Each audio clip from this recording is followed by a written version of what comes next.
Welcome back, WNST, Towson, Baltimore, and Baltimore Positive. We are positively into the holiday season here. I'm encouraging everyone to take advantage of our friends at Taharka. My wife actually did the commercial this week, so listen to what she says for the holidays. Put the Baltimore Positive code in when you order 8 ice creams. I have the whole boxes behind me on the set and all that stuff. Bill Cole joins me each and every week from Cole Roofing and Gordian Energy. I drink the Rofo coffee out of his mug because the mug fits nicely. Bill, I'm telling you, man, the area here where the hand goes, especially when you're missing a digit, it's very, very nice to have a little extra space. So I do appreciate it. But when I spin the mug, it's more like the Steelers helmet. It goes away on the other side. How are you? I wish we could spin the Steelers helmet this week. We're on the front end of Wednesday afternoon football with this taping. So we're not going to talk about the game, but we can talk about the sanctioning of the game now, can't we, Bill? Well, are you sure today's the day? Like, I'm not sure at this point. Like, I'm fairly certain that they're going to make them play. I'm not entirely sure whether I'll recognize any of the guys inside the uniforms.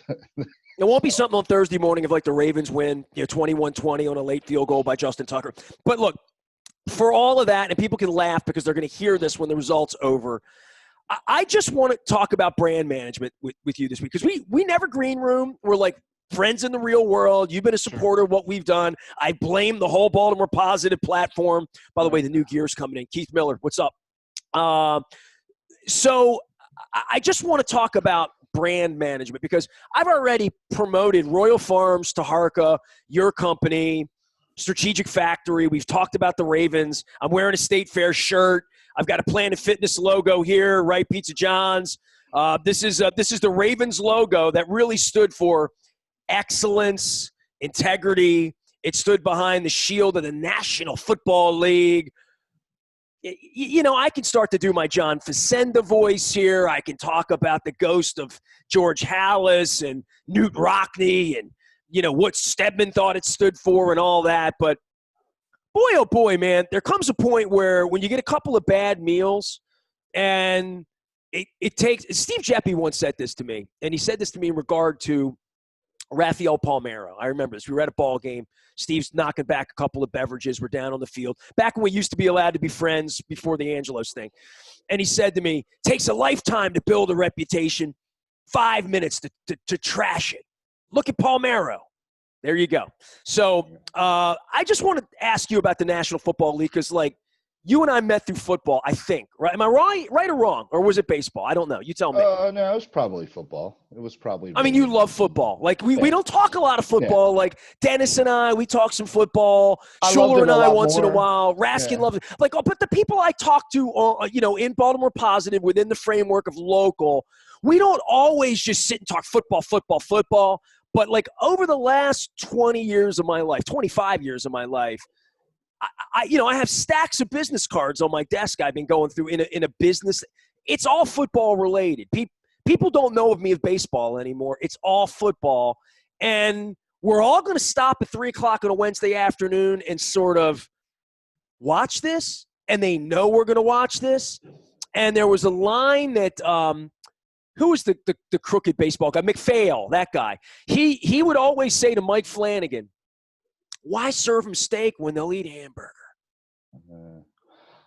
I don't know that it's a foregone conclusion that the world's going to stop at 3 o'clock today. I mean, it used to be that way, but I would say that has been eroding over the past couple of years anyway. Well, this will be the least amount of fun anybody's ever had watching a Ravens game, right? Like, not just that it's Pittsburgh. Like, this is going to be the one where, it's a plague. I think it's interesting that everyone says 3 o'clock, which is only 40 minutes before the game.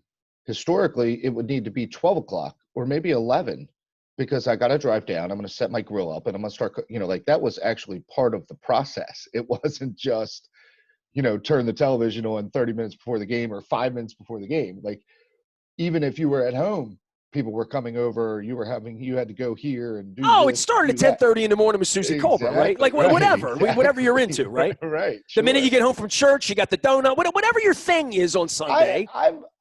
It was a church. It was a church of its own, right? Like, it's a cult, as we now know what a cult is. And it was its own sort of religion, its own civic thing. It bore some responsibility, right? Being a Ravens fan, like setting the watch, whatever the tradition was, the purple flamingo on the lawn, all of that.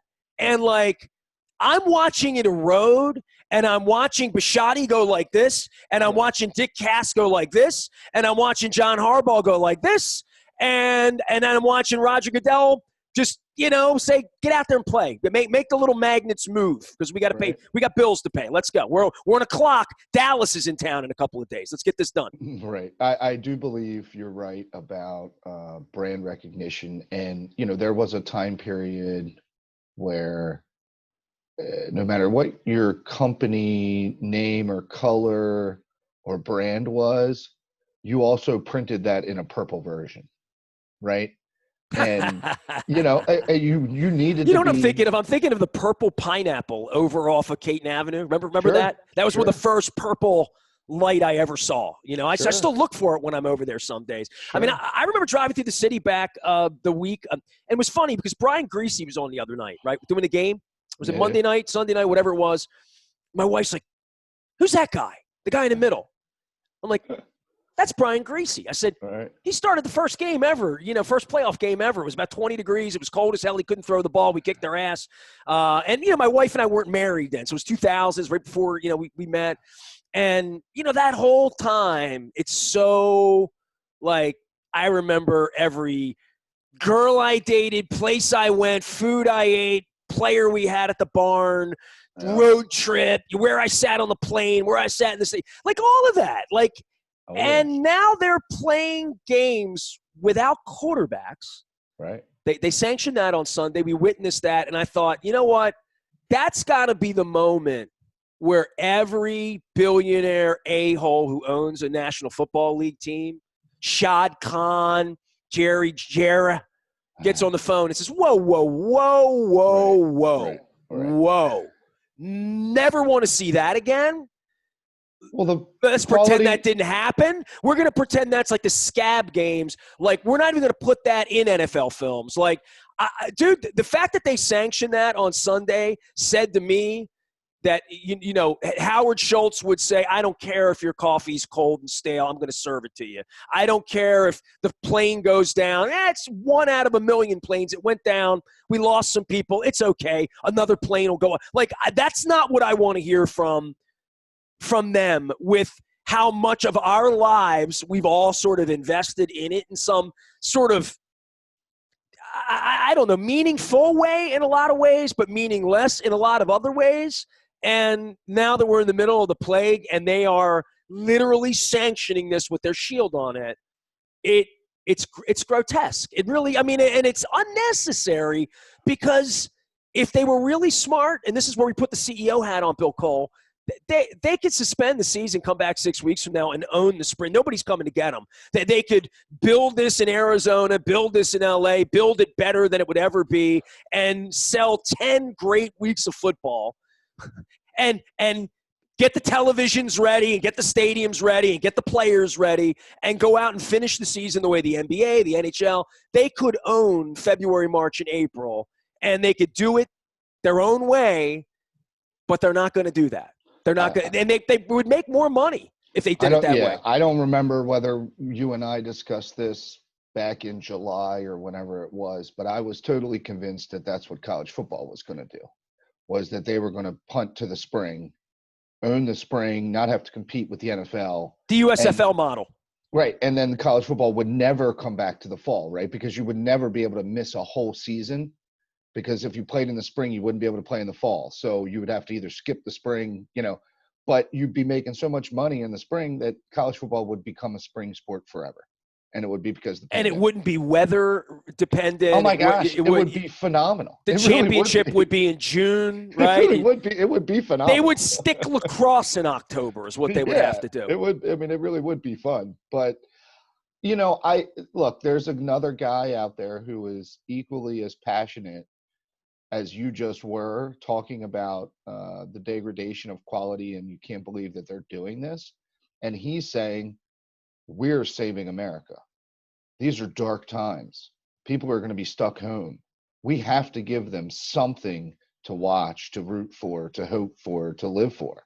I mean, yeah, I'm hoping and rooting for RG3, and I hope and root that like they don't that they're not going to continue to sanction this dude. I mean, I talk so much about this in the summer, and Luke is, we talk about suspension of disbelief, right? Like going into a movie and you're in the movie, and that's what baseball's been my whole life, season to season, and the leaves and the bunting and like all of that. And that came and went, and I pissed all over that. I mean, the minute I met Peter Angelos and saw that he didn't see that vision, clearly hasn't seen that vision. But, with Bisciotti here, there's been, look, man, we're different here, right? Like, you've gotten on airplanes and flown to other places where football doesn't matter, and it never mattered, and it'll never matter, and it's not really a part of the fabric. We had a pretty different thing here with the Colts, I think. And I think, the way we were marauded in '84 by Irsay and had the champion to get it all back. Guys your age and my age that went through, or our fathers went through that, our uncles, our families, the people in our block. The football thing here has a different sort of thing in our bodies, than it does in Atlanta or Jacksonville or Tampa or these places where it's really not a part of the DNA of the culture of the city. Baltimore, Pittsburgh, Cleveland, go through those Rust Belt, all that John Facenda voice nonsense and the steam coming off of, Nitschke's head, right? Whatever you want to say about football, but this is where they really peel it back and tell you what they really think. They think the game needed to start, the curtains open, get the actors onto the stage, put them in the suit. I don't care that it's really Gene Simmons or Paul Stanley. Just put somebody in the suit and sing Detroit Rock City for me and get it over with at 3 o'clock. I mean, it's like a Jackson Brown song. It's like the load in and the load out, right? And boy, the Players Association, this is where it gets gummy for the players to say, am I safe, or are you just telling me I'm safe when I go into the meat factory in South Dakota? Am I safe, or are you lying to me? Am I going to die? Calais Campbell, Mark Andrews. It's definitely concerning. I think the one probably unfair advantage that the NFL, because the NFL's always had so many unfair advantages, because you're a monopoly, you can totally destroy your quality, the product that you provide. And if next season they come back and it's back to normal, I don't think Jets fans will fall in love with Trevor Lawrence, won't they? Yeah, I don't think you'll skip a beat. I really don't. I mean, and they know remember that we're all wanting to go do that stuff. Like, I don't know how long it's going to take for me to feel comfortable with 78,000 people. Like, I'm not sure that happens in September. Maybe, right? Like, I don't know how fast they can vaccinate people. Maybe it's 78,000. Depends on how many of us die between now and then to scare the hell out of each other. Right. I mean, maybe it's 78,000 and 30,000 are still wearing masks, right? Because we're going to see, that's the other thing that I don't know if people are thinking about, like how long the masks will really be around. It's quite interesting,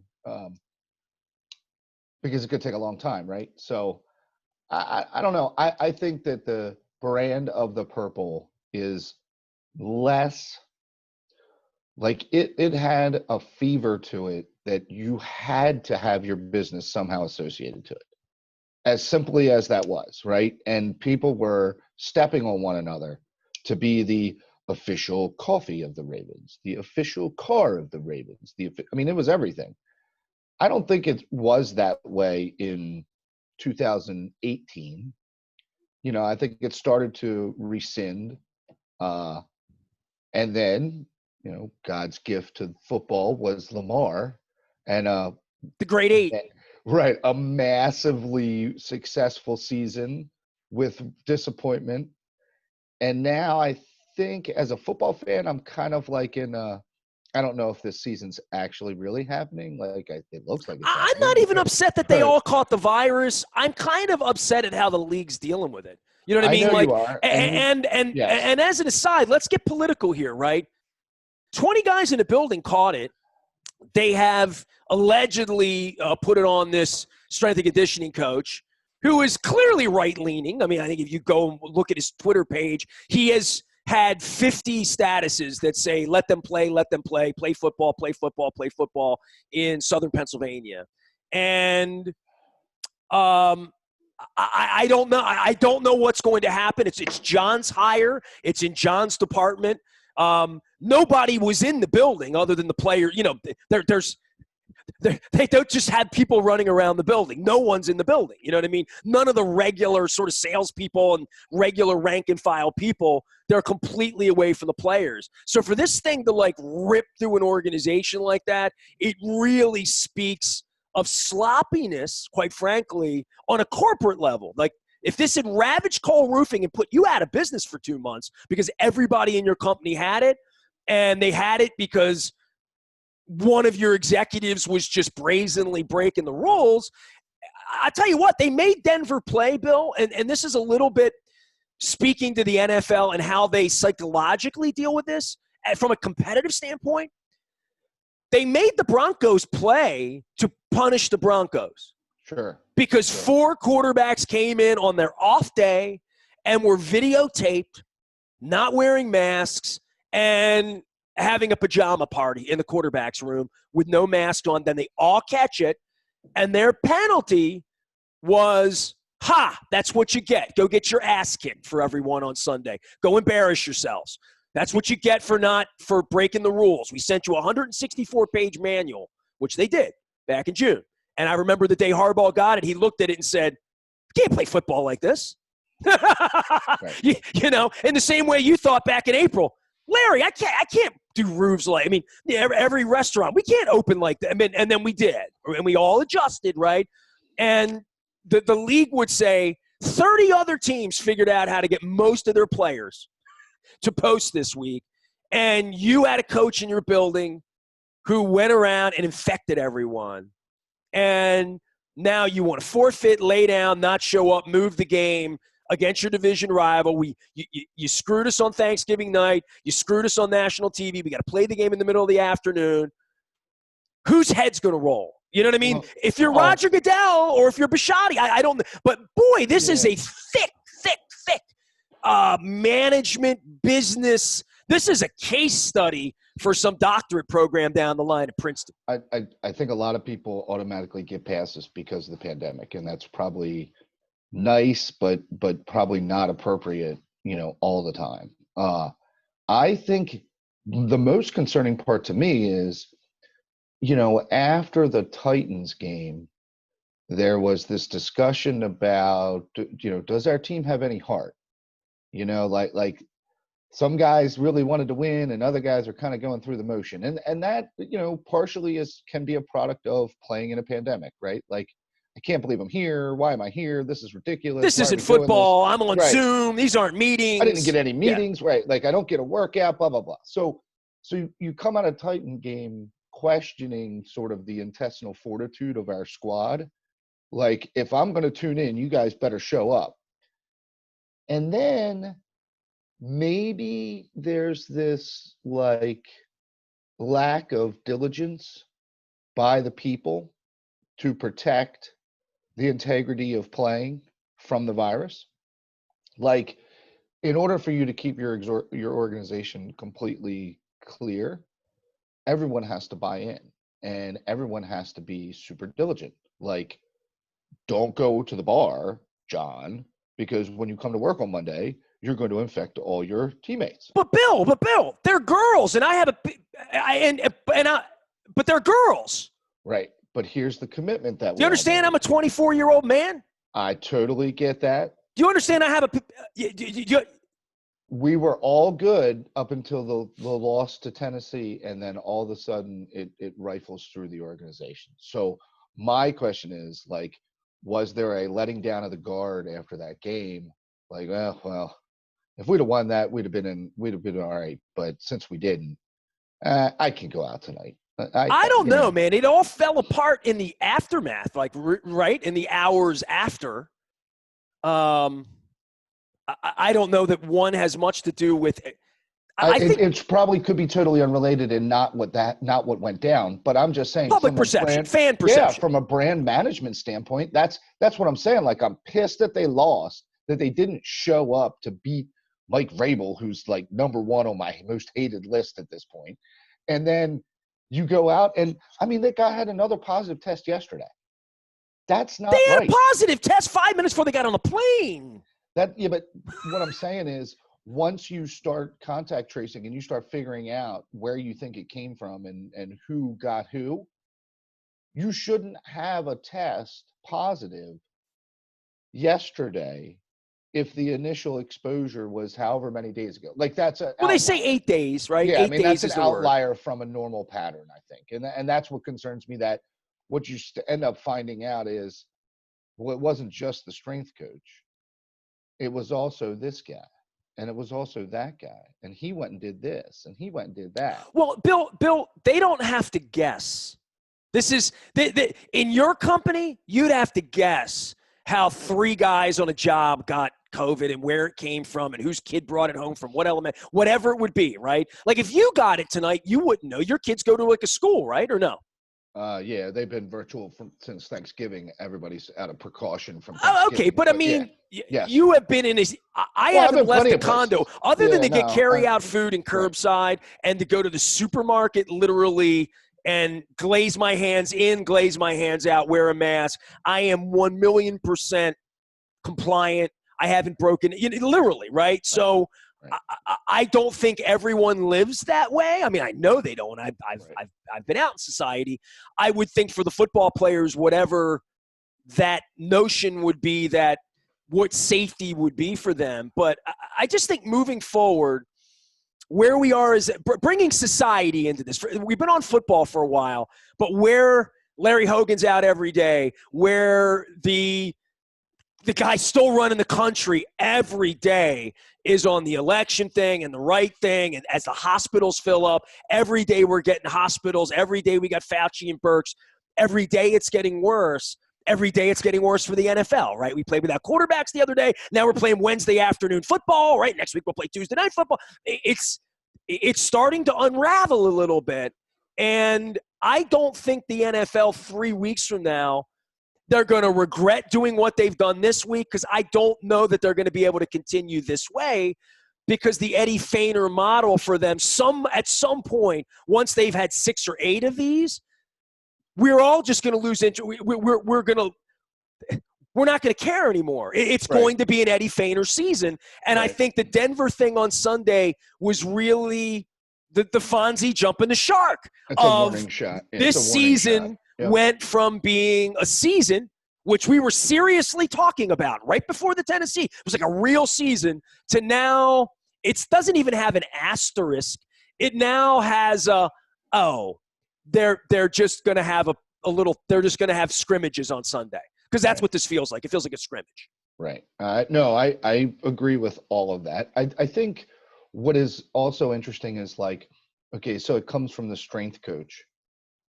You're telling me that the strength coach had to be in the weight room with the player in close contact to do his job?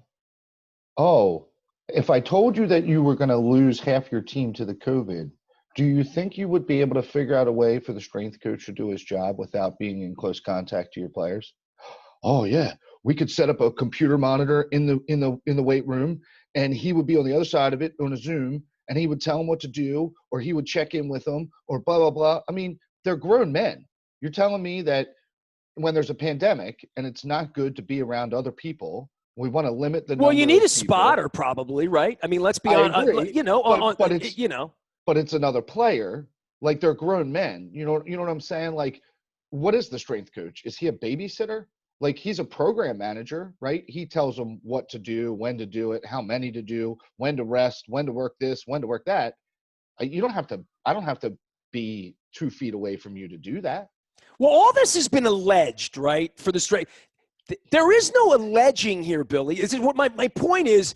They have wristbands on. They have video cameras everywhere. The word on the Broncos was the video cameras. The league got a hold of the video cameras and said, you broke the rules. It's Willy Wonka. It's literally Willy Wonka. You broke the rules. No gobstopper for you. Simple as that, right? And whatever the Ravens did, whatever they did, and we go back to Belichick and burning the tapes, your Mike Vrabel theory. Oh, yeah. There is a notion here in the league that Bisciotti, first off, the Ravens got a lot of help this week, right? Like literally. Sure. And the help was medical, right? The help was, we're not safe to take the field. We can't take the field. We're not safe. Every day we're popping a test. We're not safe. We cannot medically play a football game. So they pushed this thing off, but they made the Broncos go play on Sunday. And now all of a sudden there's two different sets of rules for sure. Yeah. And the word even on Sunday morning was that if the Broncos had an owner named Jera or Steve or had a president named Dick, that maybe the phone on Rodgers' right side would have rang and he would have said, man, we can move the game to Monday. We can move the game Thursday. Oh, the phone on the right side. Elway, F you. You go quarterback your slappies. We got the videotape. Well, did you have the videotape of the strength? I mean, like, and here's another thing. Forfeit, right? I have brought up, and I said back in August, hey, Luke, dude, if like the Chiefs O-line goes down and they can't play, they should just forfeit like Little League. That would be a better idea than sending 4 guys from Tennessee State, out to play. That would just be a better idea, forfeiting the game, as to not put on whatever that Denver thing was on Sunday. The deal on forfeiting is real simple, Bill. You have employees. I have employees. They don't get paid. If they don't play, they don't get paid. Yeah. Oh, yeah. So all of a sudden, the Steelers aren't getting paid. Yeah, that's a super big part of this. I mean, that's the poison pill in the whole thing, right? If I don't have the COVID, we need to play. So, I want to back up and just be clear about the strength coach. I don't know that. Well, number one, we don't know, right? But they do. My point is there is no investigation. Dick doesn't have to turn off the email like he used to have to every year when I would break the schedule. Right. You know what I mean? All I'm saying is, or I guess the point I want to make is, we continue to have to learn and evolve, right? Like for 4 months, whatever protocol they were following was good enough. One of two things happened. Either they stopped following the protocol or the protocol wasn't good enough now. And that's the part that you don't know. And that's the part that business owners and people running companies and people doing restaurants or any of this stuff, you don't know that until it happens.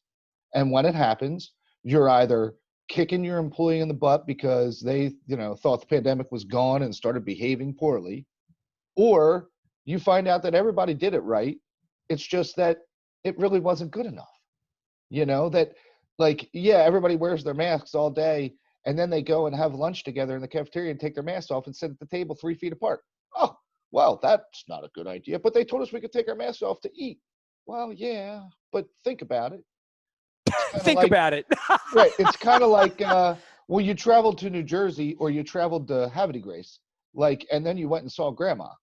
Is there really a difference? Because right now we're making a significant difference.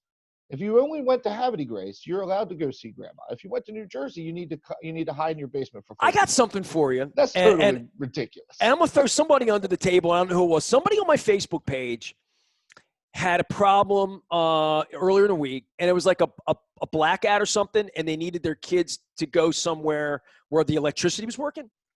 And they asked on Facebook for a COVID-safe house. And I thought to myself, there's no such thing. Yeah. Like there's lots of them, but you only know, you kind of know. I'm pretty sure my place is a COVID-safe place, right. But I'm not going to bet your life on it. Right. I'm not willing to do that, especially if I like you. Bill Cole is here, Cole Roofing, Gordian Energy. Tell me what you do besides argue about this has been an interesting I'll tell you what, the more we live through this, we're having conversations about stuff I never thought we'd have conversations about, Billy. And the conversations end up being generally circular. Like, yeah, they're it's not fair. The brand is eroding, the quality control is terrible. They're giving us crap product, which we've seen in other sports, in other teams. But you and I both know that next year, September, right after Labor Day, whatever, if this thing's up and running, no harm, no foul. People will be dying to get back. I mean, what did we have? One game where fans were allowed to come? I don't know. Maybe go ask the Ravens how long it took them to find out how many people RSVP'd to get put into the lottery to win the 4,000 tickets. Like, that would be a great sort of data point as to how much people. Well, then there was when the tickets came, they were like really expensive. You know what I mean? Like, they were really expensive. A friend of mine had a box. They offered him 10 tickets. It was $7,500 plus food. And he thought, so I'm going to have a $10,000 day and not have any fun with 10 other people who are here. We can't be near each other, can't touch each other. And that just doesn't sound like a fun day. It doesn't sound like a fun day for $100. I mean, Bill, that was my point in Philadelphia when I went up there my birthday week, a month and a half ago, whenever it was. And that was the last game I went to. I had a flight to New England. I had a flight to Indianapolis. I had a seat in the press box. I'm sanctioned to go. And I just said, I don't think so. I really have respect for this virus, like in a way that I had in March, but in a way that in December, now that I've seen 15 people lose their parents in my world, and I've lost 2 friends in my world to COVID since that. So I take it a little differently, and I see it raging back now, and I respect the science a whole lot more than, let's say, a certain news channel does, or the information that's come from the White House, which has just been, this is getting real heavy now with how much stupidity I see on a daily basis about the science of it. Like that's probably the hardest part, is screaming at the wind about it while beds fill up. It's really, it's frightening, I think, going into the winter, to some degree, to see who's going to be here in April and who's not, because I know enough people who don't respect this. People that have come up to me, tried to shake my hand, not wearing them, like all of that all along. If you didn't respect it in April, you're probably not going to respect it in December. Well, that's definitely the case. And again, and this is what I complained about last time you and I talked, is the messaging from, and I'll pick on Larry Hogan, but the messaging from Larry creates confusion for me. And I'll think about it long enough to kind of like settle in and get comfortable with it. But in April, this thing was so scary and so dangerous that we sent everybody home. Right? Now it's December. I actually think it's probably, well, it definitely is in more communities, in more places, in more neighborhoods, in more groups of people, right? It's way more spread. As predicted by every scientist. Sure. As anybody, I think that you kind of think about how a pandemic goes, that's like, and our restrictions and the way we are told to, because understand that a certain percentage of the population just play by the rules, whether they use their brain or not is irrelevant, right? That, they'll do what they're told. Yeah. And that's like, I make the joke about if you travel to Philly, you got to quarantine, but if you travel to, Cumberland, you don't. Well, that's baloney. And if you're using your brain, you would understand that you still need to quarantine, right? Or you shouldn't go. And people listen to the governor and think, well, it's all safe if I stay inside my state. Like, we realize that these lines are invisible, correct? And that like highways cross over them, and it's very, the wind blows through. We only them. call that Pennsylvania. Right. So I'm still frustrated around the lack of properly, I think. I mean, people are definitely getting it more now than they did in April because it's in their community. Like I can tell you, Hartford County for a long time in April, May, June, July, like whatever.